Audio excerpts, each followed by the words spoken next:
On a l'impression qu'on passe de l'Algérie française qu'on a connue à la France algérienne qu'on va peut-être connaître.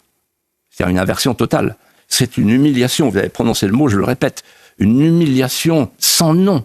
Aucun pays ne pourrait accepter ça. Et la France accepte ça.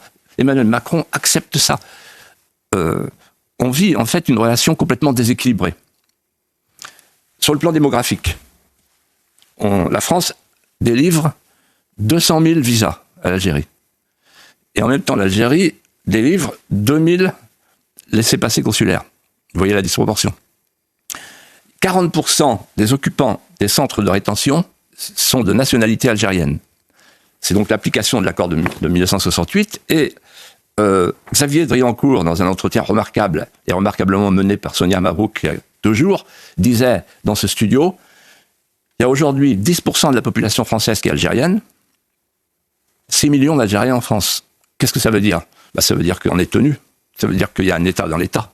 C'est la définition même de l'État dans l'État régalien. C'est-à-dire qu'on est obligé de faire attention. On est obligé de faire attention et c'est la raison pour laquelle Emmanuel Macron n'est pas allé à la manifestation contre l'antisémitisme. Parce que quand vous avez dans vos flancs une population qui vous surveille, qui vous regarde et qui vous menace, vous ne pouvez plus bouger.